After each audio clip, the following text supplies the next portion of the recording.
내게 이리로 올라오라고 말하는 것이 내 눈에 보이는 귀인 앞에서 저리로 내려가라고 말하는 것보다 나음이니라. 아멘. 할렐루야. 우리 옆에 같이 한번 인사하겠습니다. 이 자리가 복된 자리입니다. 같이 한번 인사하겠습니다. 오늘은 더 복된 자리인 것 같습니다. 천둥과 번개를 뚫고 하나님을 사모하고 공동체를 사랑하고 말씀을 사랑하는 주의 백성들이 함께 이 자리에 모였습니다. 오늘 주님의 말씀을 차분히 상고하는 가운데 이 말씀을 통해서 제가 설교할 때 적용을 꼭 해야 될 것을 찾아서 하기도 하지만, 말씀이 올바로 해석되고 이해될 때 거기에서 적용의 역사는 저절로 때로는 스스로 일어나는 역사도 있기 때문에 꼭 어떤 대상을 목표에 두고 말씀을 전하기보다는 그 말씀의 온전한 뜻이 전해지는 것이 중요하다, 이렇게 믿습니다. 그래서 우리의 상황은 다르고 시대가 다르지만은 말씀을 통해서 우리 각자에게 은혜 주실 줄로 믿습니다. 오늘 25장 1절을 보시면요, 이것도 솔로몬의 잠언이요 유다 왕 히스기야의 신하들이 편집한 것이니라 라고 말하고 있습니다.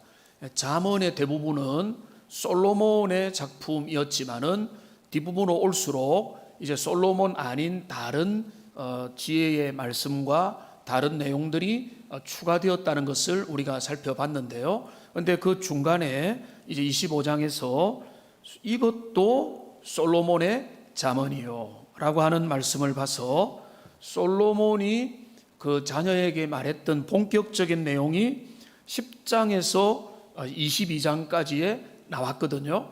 그러니까 솔로몬의 본격적인 말씀이 10장부터 22장까지 나왔는데, 여기 25장부터 지금 29장까지, 25장부터 29장까지는 그 앞에 나와 있는 솔로몬의 잠언의 본격적인 그 몸통에 해당되는 것에 부록적인 성격을 가진 솔로몬의 잠언의 내용이다. 그런데 이것을 히스기야 시대에 이후에, 솔로몬 이후에 꽤 오래 지나간 히스기야 시대에 그 율법을 연구했던 신하들이, 서기관들이 편집하여 이후에 히스기야 시대에 솔로몬의 잠언 중에 구전으로 남아있던 내용들을 정리하고 히스기야 시대의 내용들을 정리해서 편집한 내용, 그것이 바로 25장부터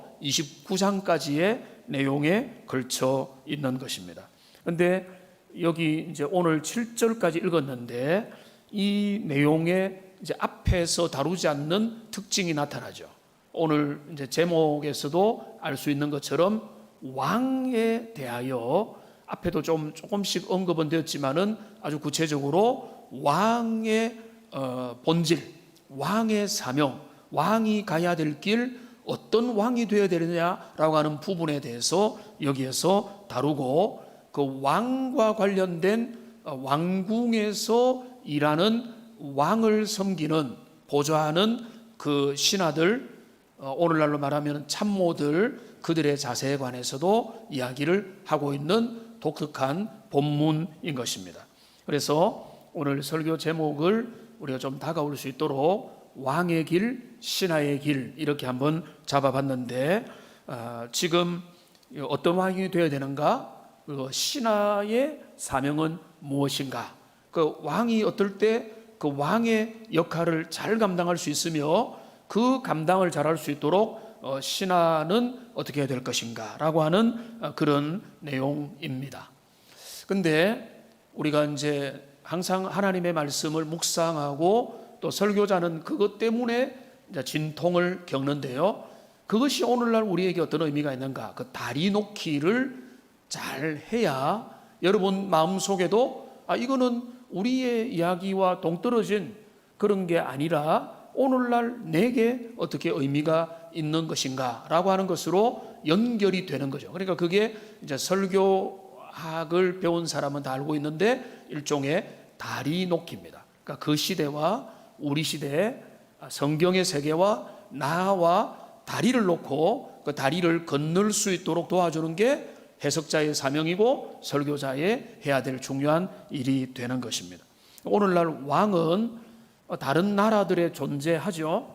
왕정이 유지되는 나라들이 있지만 우리나라는 대통령제고, 대통령이 제가 성년이 되어서 보니까 욕 들어먹지 않는 대통령이 찾아보기가 어렵습니다. 우리나라의 제일 불행한 역사 중에 하나는 대통령의 말로가 참 유익하지 못하고 존경할 만한 그 대통령을 뽑기가 어려운 구조가 되어 있는 게, 이게 정치적인 구조 문제인지 우리 역사의 질곡의 문제인지 뭔지 모르겠지만 참으로 뼈아픈 모습입니다.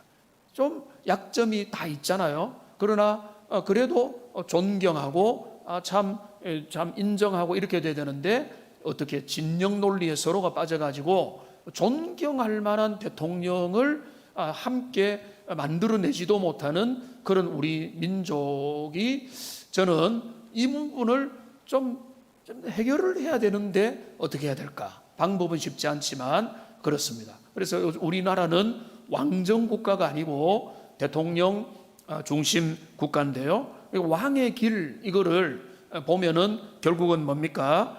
그거는 탑 리더십의 길, 이렇게 우리가 생각을 해볼 수가 있습니다. 왕의 역할은 최고 경영자, 그 다음에 위정자, 그리고 그 공동체에 이끄는 사람, 탑 리더십이 될 수가 있겠죠. 그러니까 왕이기도 하고 그 한 나라의 수장이기도 하고 대통령이기도 하고, 그 다음에 뭐 한 운동팀의 감독이 될 수도 있고, 시를 이끄는 시장이 될 수도 있고, 구청장이 될 수도 있고, 동장이 될 수도 있고, 가정의 가장이 될 수도 있고, 교회의 담임 목회자가 될 수도 있고, 또 다양한 한 반을 이끄는 반장이나 학교를 이끄는 교장이 될 수도 있는 거죠. 그러니까 여기 왕은 어떤 왕이 되어야 되느냐라고 할 때, 이거는 우리와 관계없다 이렇게 치부하기보다는 리더십의 핵심은 어떻게 되는가, 이런 어떤 연결고리를 가지고 말씀을 보기 시작하면은 이게 우리와 전혀 관계없는 것이 아니구나. 그 다음에 신하의 길. 우리가 신하입니까? 신하는 없죠. 교회의 일꾼들이 신하입니까? 신하는 아니죠. 근데 돕는 자라고 볼 수 있잖아요. 참모진이라고 볼 수 있고, 스텝이라고 볼 수 있고, 헬퍼라고 볼 수 있고, 옆에서 지지하고 후원하고 협력하고 돕는 자가 되는 거예요.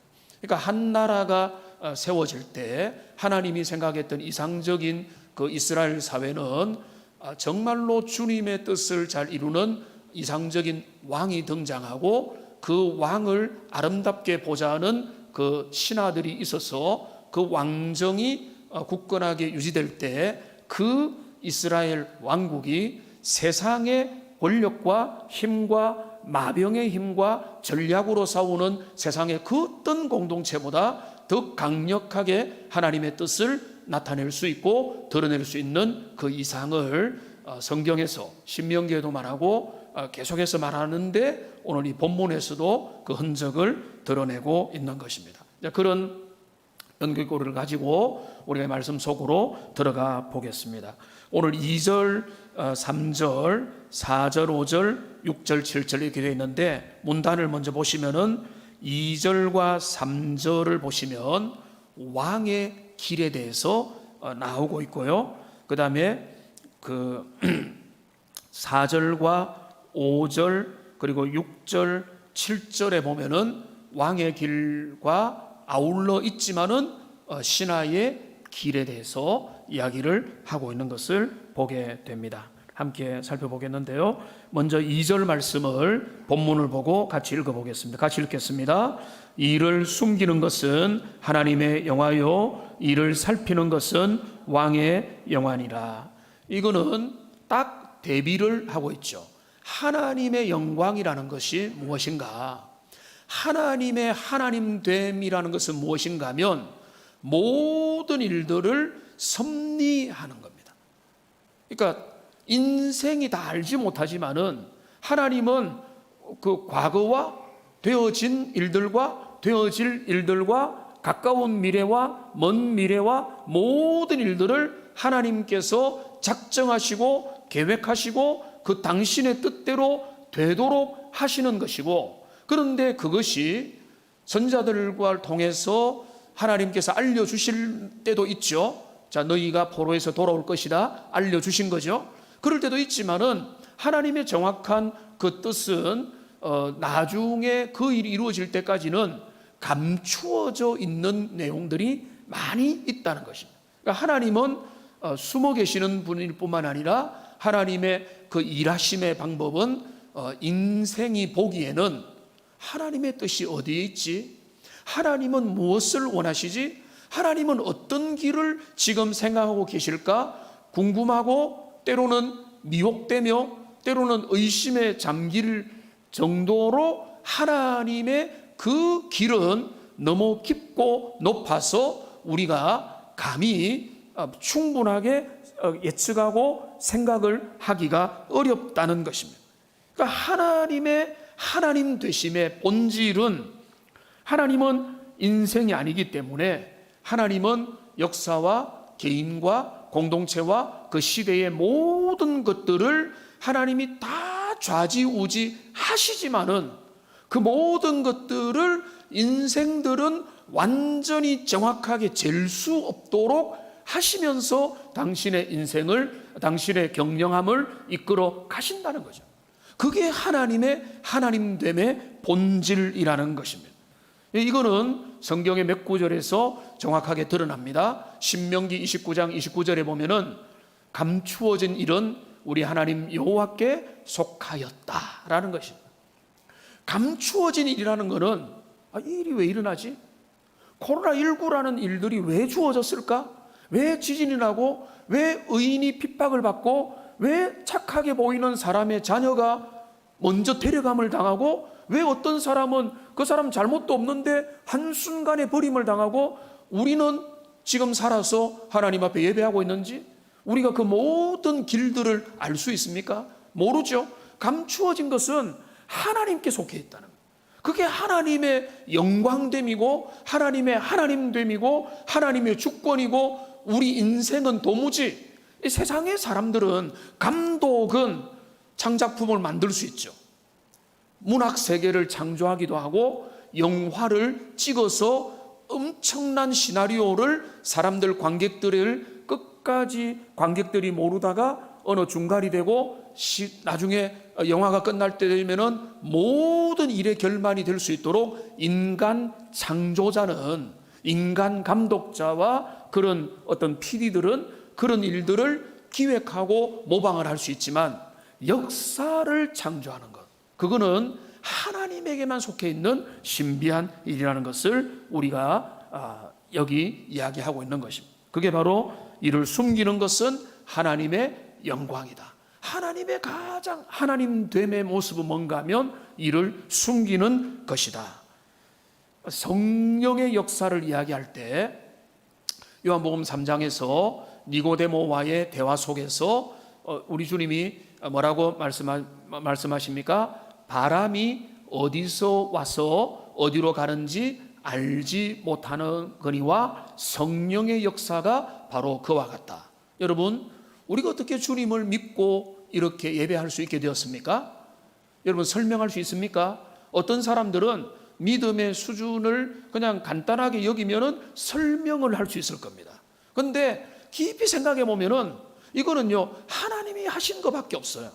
하나님께서 당신의 주권을 따라서 성령의 은혜로 우리에게 은혜 주시고 복음이 들리게 하시고 귀에 들릴 뿐만 아니라 마음에 받아지게 하시고 고백하게 하셔서 입술을 열러 주님을 고백하게 하셨는데, 이 성령의 역사는 우리의 기획과 우리의 선택으로 될 수가 없는 거거든요. 그게 하나님의 오묘한 일인 것입니다. 그러니까 이를 숨기는 것이 주님의 그 영광이기 때문에 우리가 할 수 있는 것은 뭔가 하면 로마서 11장 33절에 있는데도 이렇게 고백할 수밖에 없는 거죠. 같이 한번 읽어보겠습니다. 깊도다 하나님의 지혜와 지식에 풍성하며 그의 판단은 헤아리지 못할 것이며 그의 길은 찾지 못할 것이로다. 하나님의 판단하심, 하나님의 길, 여러분, 우리는 그 사람의 몇 수 앞을 눈에 보이기도 하잖아요. 아이들이 자기들이 다 큰 줄 알고 행동하는 모습들을 어른 부모가 볼 때는 그들이 하는 그 의도들이 때로는 보이면서 봐주기도 하고 기특하기도 하고 그거를 흐뭇하게 때로는 염려하면서 바라보는 게 부모의 마음이듯이 성숙한 사람이 미숙한 사람을 바라보는데, 우리가 하나님을 그렇게 생각할 수가 없다는 거예요. 그러니까 하나님의 길은 우리가 찾을 수가 없는 거예요. 나중에 확인하게 되는 겁니다.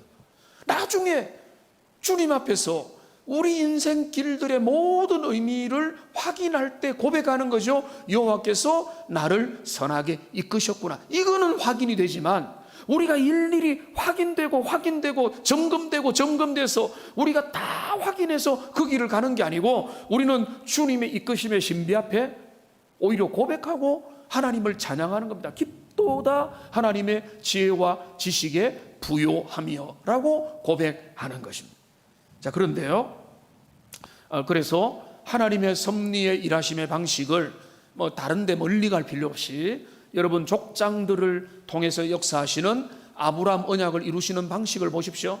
하나님께서 아브라함을 불러서, 홀홀단신 아브라함을 불러서 아브라함의 민족을 이루는 그 대서사의 역사가 창세기부터 진행되는데, 여러분 그 하나님께서 하나씩 드러는 내시지만은 하나님의 그 원대한 계획과 어떻게 주님의 뜻이 이루어져 가는지에 대해서는 아브라함도 일부만을 본 것이고, 이삭도 부분만 본 것이고, 야곱과 요셉도 그들은 하나님의 그 장대한 역사의 한 부분만 바라보고 걸어가는 겁니다. 그런데 그들에게 뭐가 있었습니까? 하나님에 대한 신뢰가 있고 믿음이 있으니까 그 믿음을 가지고 걸어갈 뿐인 것이죠. 그런데 나중에 뒤돌아보면 하나님께서 실수하지 않으시고 당신의 언약을 성실하게 이루어 가심을 우리가 족장들이 신뢰하며 고백하며 나아가게 되는 것입니다. 그러니까 그런데 오늘 여기 2절의 주제는 하나님이 아니라 왕입니다. 왕. 근데 여기 보시면은 이렇게 말하죠. 이를 숨기는 것이 하나님의 영광이라면 이스라엘의 참된 왕은 이를 살피는 데 있어서 그 영광됨이 드러나게 된다라고 이야기하고 있는 것입니다. 천상의 진정한 왕이신 하나님이 그 깊은 의도와 계획과 목적을 가지고 인생을 경영하고 운영을 하시는데, 인생이 해야 될 중요한 일은 뭔가 하면 그 숨겨진 하나님의 일의 의미를 부족하지만은 다 알 수 없지만은 그 하나님의 감추어진 의미가 진짜 무엇인지를 탐구하며 살펴나가는 것, 그 하나님의 숨겨진 일의 의미와 의도와 목적과 계획을 탐구하고 공부하고 살피는 것, 이게 바로 이스라엘의 왕이 해야 될 제일 중요한 사명이다라고 말하는 거예요. 왕이 제일 중요한 사명이라고 한다면 왕이 나라도 부강하게 해야 되고 국간도 아주 든든하게 해야 되는데, 왕에 주어진 첫 번째 미션이 뭔가 하면 숨겨진 하나님의 그 뜻을 찾아가는 것이 왕의 사명이다. 그러니까 차라리 선지자의 사명이다라고 하면은 어울릴 정도로 왕에게 하나님의 뜻을 찾는 그 일에 대해서 아주 가중치를 부여하고 있는 것을 우리가 볼 수가 있는 것입니다. 그러니까 하나님께서 이스라엘이라고 하는 독특한 공동체, 언약의 공동체를 세울 때 하나님이 가지신 기대는요, 세상의 공동체와 달라야 된다. 세상의 공동체는 영업을 잘하고 실적을 높이고 세상에서 사람들 앞에서 드러낼 것을 잘하면 되는 거지만, 주님의 이스라엘 공동체, 하나님의 교회 공동체가 잘해야 되는 건 뭔가 하면 하나님의 뜻이 그 백성들 가운데, 그 시대 가운데, 하나님의 사람들 가운데, 공동체 가운데 아름답게 제대로 드러날 수 있도록 하는 그 역할을 잘하는 게 이스라엘의 왕의 참된 제일의 사명이라고 오늘 이야기를 하고 있는 것입니다. 그래서 하나님은 이스라엘 왕이 어떤 왕이 되기를 원하는가 하면은 공부하는 왕이 되기를 원했다는, 일을 살피는 왕. 일을 살피려고 한다면 그냥 대충 봐서는 안 되겠죠. 이 일의 전모, 하나님의 예언, 주님의 약속, 구약의 약속, 신약의 약속, 성경을 부지런히 탐구하고 주님의 율법의 말씀을 복사하고 등사해서 신명기 16장 17장에 나오죠. 주님의 말씀을 항상 가까이에 두고 그 말씀에서 좌로나 우로나 치우치지 말고 말씀을 기준을 가지고 그 말씀의 뜻을 살펴서 말씀을 가지고 이스라엘 백성들이 주님의 은혜와 말씀을 따라서 그 백성이 그 길을 걸어가도록 이끌고 전체를 살피는 것, 그게 바로 이스라엘 왕의 사명이라고 이야기를 하고 있는 것입니다. 이거를 좀 더 넓혀서 보면 좋은 위정자의 조건이 무엇이겠습니까? 여러분, 사람들마다 가치가 다르죠. 지금도 대선의 시계 바늘이 흘러가고 있기 때문에 야당에는 10명 이상의 대선 후보자들이 나오고 여당에도 여러 명이 나와서 서로가 경쟁을 벌이고 경선을 통해서 여당과 여당의 대통령 후보가 나오고 그거는 당의 일인데, 우리의 백성들인 우리들은 누가 이 나라를 아름답게 이끌 수 있는 좋은 지도자감이 될 것인가에 대해서 궁금해하는 것도 마땅하고 기도해야 되는 것도 마땅하고 어떤 기준을 가지고 바라보는가 하는 것들도 다 다른데, 여론조사를 보면요, 사람들마다 생각이 다르다는 것을 알 수가 있죠. 나는 이 사람이 괜찮은 것 같은데 별로 표를 못 얻고, 나는 저 사람 별로인데 표를 또 얻기도 하고 못 얻기도 하고, 사람들마다 제각기 생각이 다르고 기준이 다르고 지금 시대에 걸맞는 리더십은 어떤 게 돼야 되는가는 토론들이 있는 것입니다. 저는 그 부분을 말하고 하는 게 아니라, 지금 이제 우리나라는 지금 우리나라는 기독교 나라가 아니잖아요. 다 종교 국가에서 우리나라는 신앙을 무조건 중심을 가지고 예수 믿으니까 뽑아야 된다, 이런 것은 너무나 단순한 원리지만은, 그러나 기독교 이상 참된 성경의 가치, 하나님의 그 뜻을 이 땅에서 막아서지 않고 건전하게 오히려 도와주거나 방해하지 않거나 드러낼 수 있고, 또 하늘을 두려워하고 백성을 존중하는 그런 지도자가 뽑힐 수 있다면 좋겠죠. 그걸 위해서 우리가 기도해야 되고, 그런 사람이 더 힘이 실릴 수 있도록 도와줘야 될 그런 책임이 있을 것입니다. 그런데 이거를, 이 본문의 말씀, 왕의 일은, 왕의 영광은 일을 살피는 것이다 라고 했다면, 지상의 오늘날의 대통령이 되려고 하는 자, 시장이 되고 국정을 운영하려고 하는 그런 사람들에게는 어떤 자세가 있어야 되는가 하면은 공부하는 자세가 있어야 돼요. 그 공부한다는 건 뭔가 하면, 어떻게 하면 우리 시대에 우리 백성들이 잘 먹고 행복하게 싸우지 않고 또 우리 시대를 잘 건너갈 수 있을까? 그런 것들에 대해서 고민할 수 있는 그런 어떤 철학이 있어야 되고, 그런 고민이 있어야 되고, 연구를 해야 되고, 생각을 해야 되고, 그런 생각들이 국정의 경험에서 나올 수 있도록 하는 그런 공부하는 왕, 준비된 왕이 아니죠. 준비된 위정자, 정말로 치열하게 준비하는 그런 어떤 위정자가 나와야 되고, 교회 지도자도 마찬가지고, 모든 크고 작은 그 그룹에 이끄는 자들은 그 시대에 하늘의 뜻을 살피고 주님의 마음, 숨겨진 감추어진 주님의 그 뜻을 알고자 하는 그 진리에 대한 열정을 기초하여서 그저 내 편이 얼마냐, 우리 편이냐 아니냐 이런 거 가지고 당쟁으로 싸우는 그런 어떤 지도자가 아니라 훨씬 더 넓고 크게 하늘을 두려워하고 백성들을 두려워하는 그런 어떤 왕, 그런 지도자, 그러면서도 항상 준비하고 배우고 공부하고 그 뜻을, 진리를, 온전한 뜻을 발견해가는 그런 리더십이 필요하고, 저는 그런 리더십이 우리나라에 필요하다. 그 리더십에 누가 해당되는지는 모르겠어요. 그러나 그런 리더십을 위해서 우리는 기도하면 그런 지도자가 등장한다면 얼마나 좋을까라는 생각을 하게 되는 것입니다. 이를 살핀다는 것은 어떤 의미가 되겠습니까?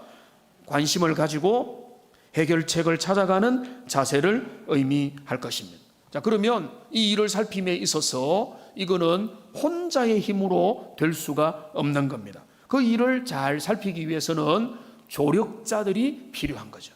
협력자들이 필요해서 그들이 함께 살펴서 조언을 해주고 좋은 참모들이 잘 세워질 수 있어야 되는 것입니다. 그래서 그들이 분별할 수 있도록 해주고 잘못된 것들은 끊어낼 수 있도록 해야 되고 잘한 것들은 더 살릴 수 있도록 해줘야 돼서 잘 분별하고 잘 결정을 잘하도록 도와주는 참모가 진짜 좋은 참모지 않겠습니까? 그러니까 그런 참모들이 잘 세워지면 한 리더십은 자신의 리더십을 잘 발휘를 하게 될 수가 있는 것입니다.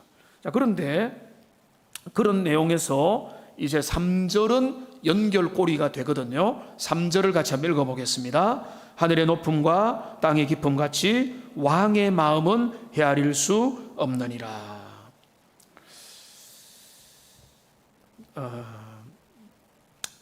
제가 이 내용을 한번 말씀드릴까 고민하다가 적어는 놓고 하나님 인도하시는 대로 해야 되겠다라고 했는데 이 내용을 제가 적어놨으니까 이야기를 하겠습니다.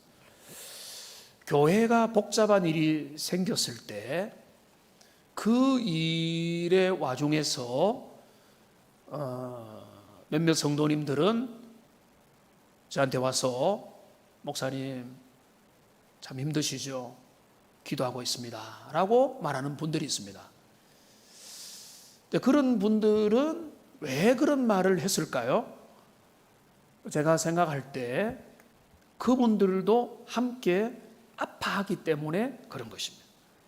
그러니까 헤아리기 때문에 내가 힘들면 목사님도 힘들 거다라는 생각을 가지고 그 이야기를 분명히 했을 겁니다.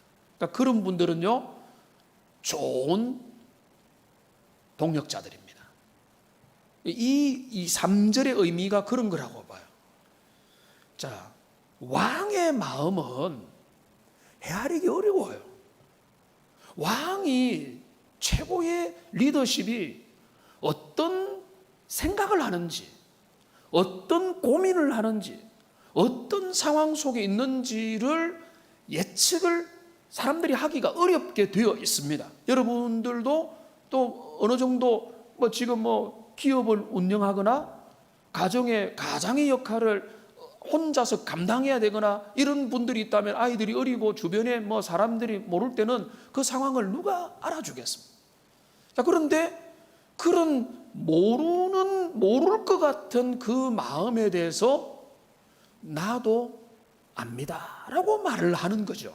근데 그거는 바로 뭔가 하면 마음을 여기 이제 2절, 3절이 연결 다 돼 있는 거예요. 자, 하나님의 마음이 감추어져 있잖아요.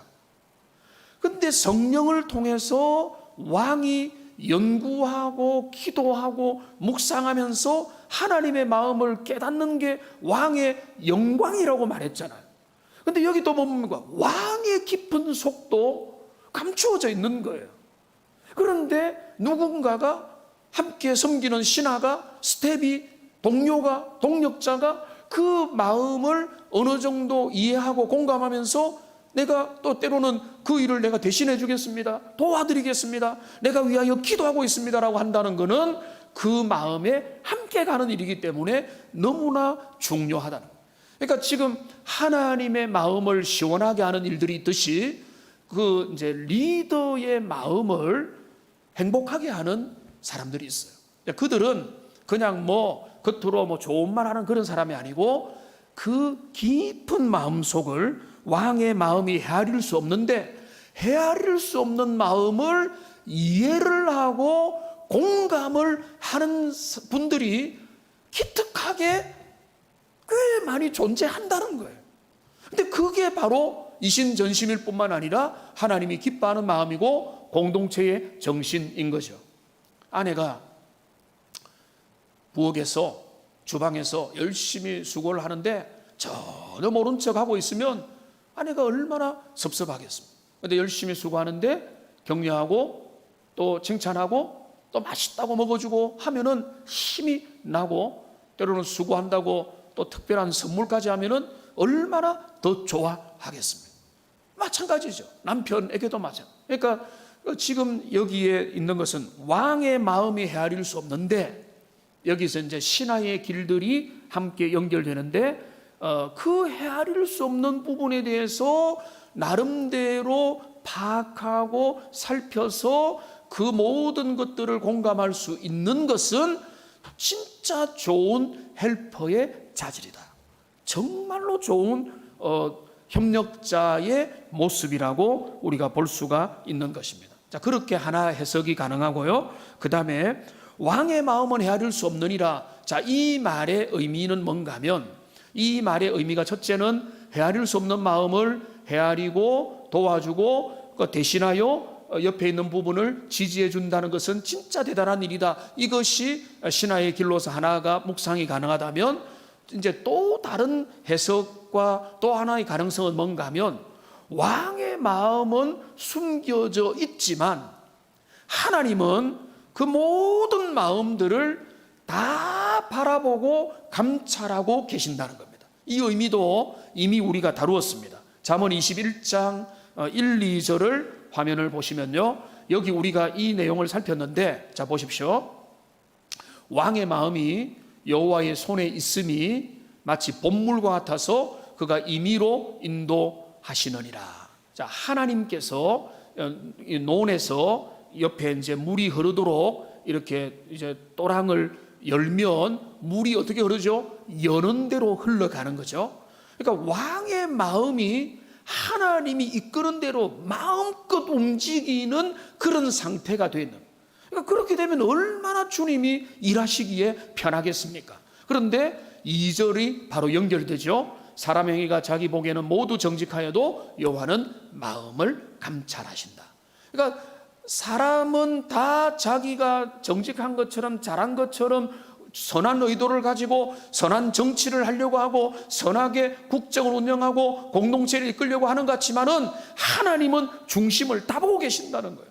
그러니까 중심을 보시는데 정말로 중요한 건 뭔가 하면 그 사람이 정말로 주님의 뜻을 살피고 있는가, 하나님의 뜻을 내가 그 국정과 공동체와 가정에 이루려고 하는가라고 하는 것들을 주님은 바라보고 계시고, 그것이 잘 되도록 하는 일에 주님은 관심을 가지고 계신다. 그러니까 종합 우리가 정리를 해보면요, 지금 그 왕의 영화, 왕의 길, 왕이 왕으로서 리더가 리더로서 잘 되는 길은 무엇인가 하면 이를 살피는 겁니다.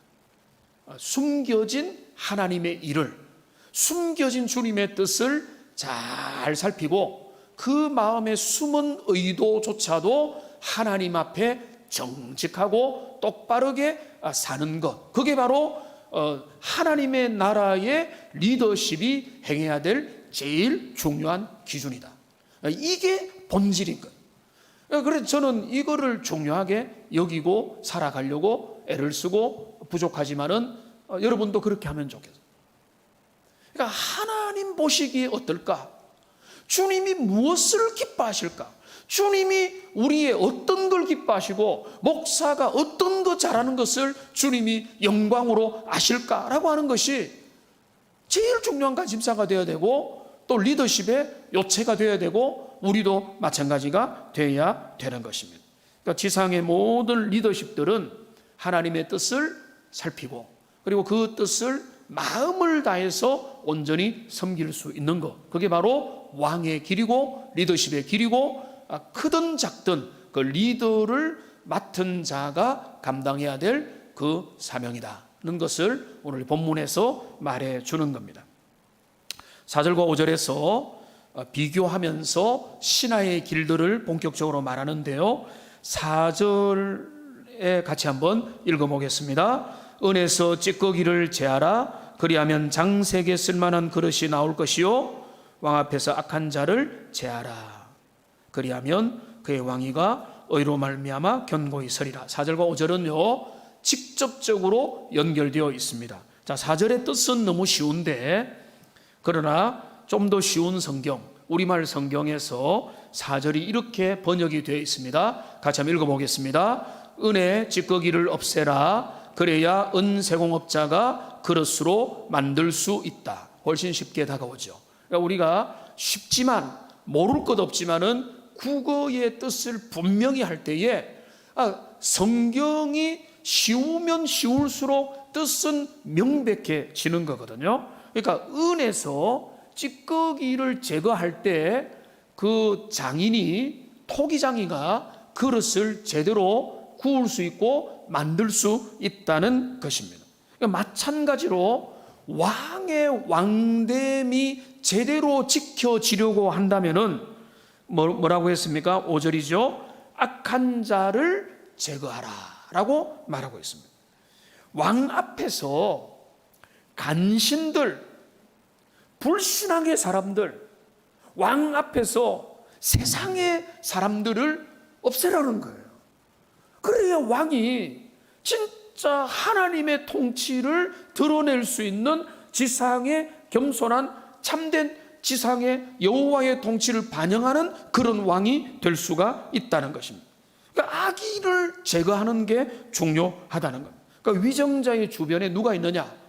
우리가 탄핵 사태를 가슴 아프게 눈으로 우리가 다 목도했지만은 그 이제 빌미가 된 게 주변에 있는 사람의 문제였고, 지금 계속 국정들이 되풀이되면서 하는 거는 결국은 이제 그 리더십도 있지만은 리더십 주변에 있는 사람들의 여러 가지 모습들과 소문들에 의해서 그 이제 여러 가지 좋지 못한 그 소문과 이야기들이 커져가는 거죠. 그러니까 그 리더십들이 잘 구축되려면 그 사람 옆에 있는 참모진들이, 스텝들이 잘 구성이 돼야 되는. 그 스텝의 제일 중요한 기준이 뭔가 하면, 물론 우리가 생각할 때는 유능한 자, 실력 있는 자겠죠. 저는 순서가 조금 다릅니다. 유능한 자 너무 좋아요. 여러분, 유능한 교육자가 들어오면요, IT도 잘 다루고 감각도 있는 교육자가 들어오면 제가 요구하고 싶은 게 많이 있어요. 근데 때로는 그런 것들이 다 우리가 할 수 없기 때문에 그런 것들이 또 일부러 저는 한 10개 중에 8개는 더 이상 우리가 하지를 않습니다. 왜냐하면 우리의 조건과 시스템과 환경이 구비가 돼야 그런 걸 하는 거지, 그런 것들을 우선하는 게 우선이 아니라고 생각하기 때문에 그런데요. 그러니까 유능한 일꾼은 좋지만 주님의 교회의 일꾼의 첫 번째는요, 진실한 일꾼. 하나님 앞에서 정직한 일꾼이에요. 세상의 가치와 좀 다르죠. 세상에서는 능력 있고 실력 있고 요령 있고 술수에 능하고 아주 기술이 능하면 그 사람이 최고죠. 기술자의 시대잖아요. 교회는 그렇지 않아요. 교회 안에 있는 진짜, 여기는 뭡니까? 누구를 제거하라고요? 악한 자를 제거하라는 거예요. 주님의 공동체의 중요한 거는 순수한 사람들이 하나님 일을 해야 돼요. 주님의 나라의 일들에 어떻게 기업 정신입니까? 주님의 교회가 세상 나라입니까? 그럴 수가 없잖아요. 하나님의 나라는 주님의 영광을 드러내는 순수하고 순전하고 복음의 진리와 생명을 다루는 그런 문제가 중심에 돼야 되는 거예요. 그런 것들이 우선순위가 돼야 되니까 여기 뭡니까? 악한 자를 악한 자는 누굽니까? 불신앙의 사람이에요. 불신앙의 사람이 공동체를 망치게 되는 겁니다. 그러니까 믿음이 없으면 안 되는 거예요. 하나님의 교회의 모든 일들은 믿음으로 감당해야 되고 은혜로 감당해야 되고 주님의 언약을 기초해서 감당해야지, 그냥 인간적인 것들로 감당하려고 하면은 그게 불순물이 섞이게 되는 것이고 그 은혜 찌꺼기가 섞인 것과 같은 일이 되는 것입니다. 그러니까 어떤 일꾼이 좋은 일꾼입니까? 하나님 앞에 정직한 일꾼. 누가 완전합니까? 완전한 사람 아무도 없어요. 그러나 우리가 주님 앞에 기도하며 은혜를 사모하며 주님이 주시는 은혜를 따라 자신에게 주어진 은사를 따라 헌신하고 수고하는 분들이 모두가 여러분들처럼 정직한 일꾼들이에요. 그런 사람들이 교회를 세워가고 그런 분들이 은사가 더 있으면 더 섬기는 거고 더 좋은 은사를 가지면 하나님께서 그거를 귀하게 여기시는 겁니다. 그러니까 여러분, 여기 왕에게 스텝이 중요하듯이 리더에게도 스텝이 중요합니다.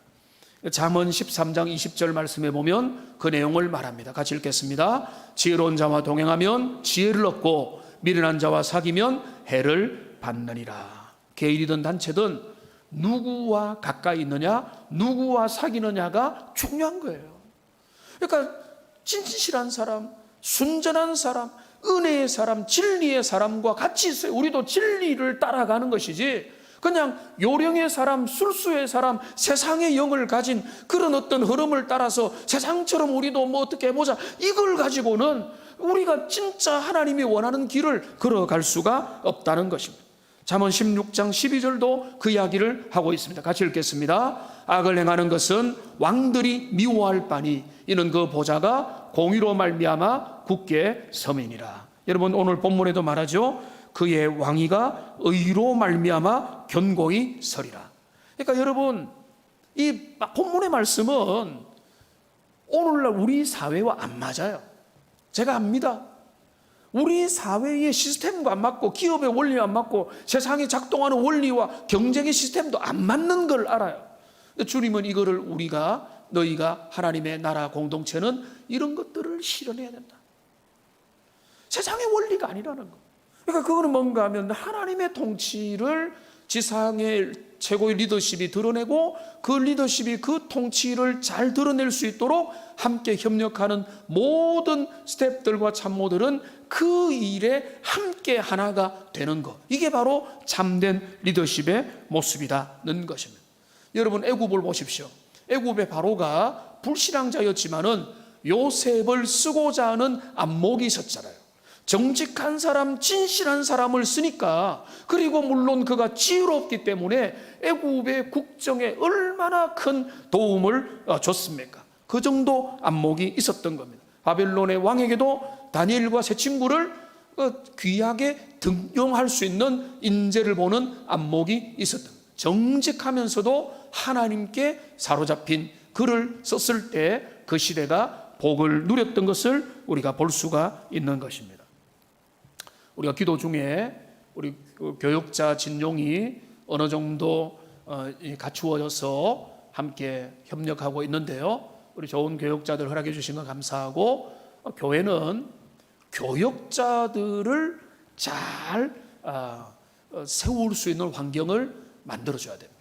지금 우리가 더 이상 아직은 필요로 하지 않기 때문에 그런 말씀도 미리 우리가 같이 드리는 겁니다. 교육자들이 하나님 앞에서 정말로 열심히 일할 수 있는 그런 교회가 좋은 교회죠. 좋은 교회는 그런 교회입니다. 어디 가서 다 한번 물어보시면 여러분도 동의하실 겁니다. 교육자들이 하나님 앞에서 주님이 주신 소명을 따라 자신의 일들을 열심히 할 수 있는 좋은 스텝을 부르고 좋은 스텝으로 세워지고 준비되고, 그리고 물론 그런 좋은 교육자들이 올 수 있는 환경으로 계속해서 만들어주고, 이런 것들이 우리에게 지속될 때, 그리고 우리 좋은 교육자들이 와서 함께 지금 협력하고 있는데 이들이 또 섬기고, 또 우리 김영석 목사님 아주 잘 준비되어서 또 서울의 지구촌 교회에서 담임 목사로 위임을 98%인지 훌륭하게 받아서 이제 사역을 잘 하시도록 기도도 하시되, 그러니까 부교육자 시절 보내고 훈련되면서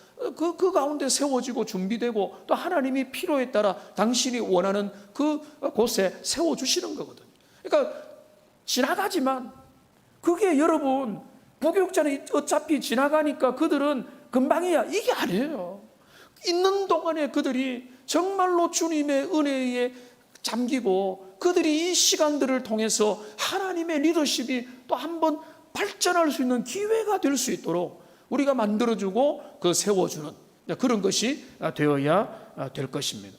누가 좋은 일꾼입니까? 누가 좋은 스텝입니까? 제가 보는 기준은요, 쟤한테 잘하는 교육자가 아니에요.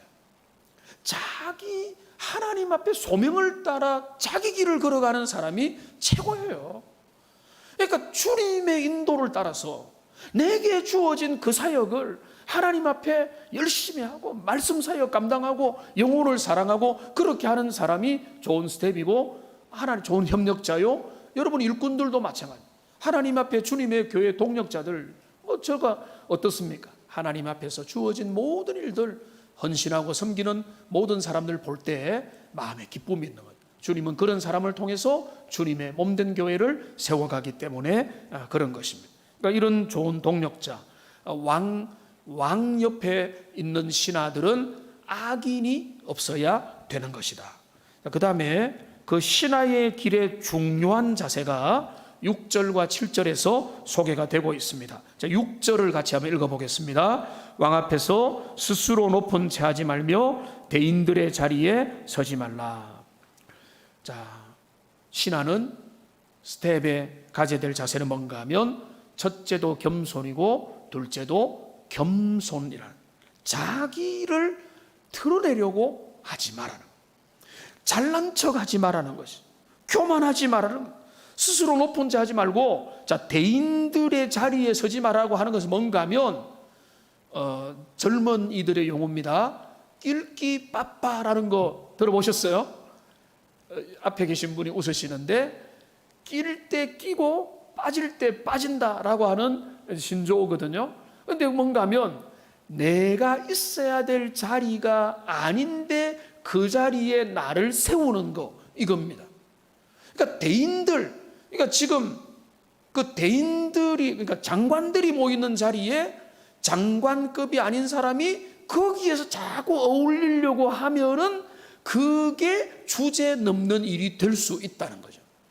자, 그렇기 때문에 이거는 어떤 이야기를 하는가 하면 스텝은 자신의 지위와 자기의 그릇과 자기의 역량에 맡아서 마땅히 생각할 그 이상의 생각을 하지 말아야 될 것을 이야기를 해주고 있는 것입니다. 그러니까 과욕을 부리지 말라는 것입니다.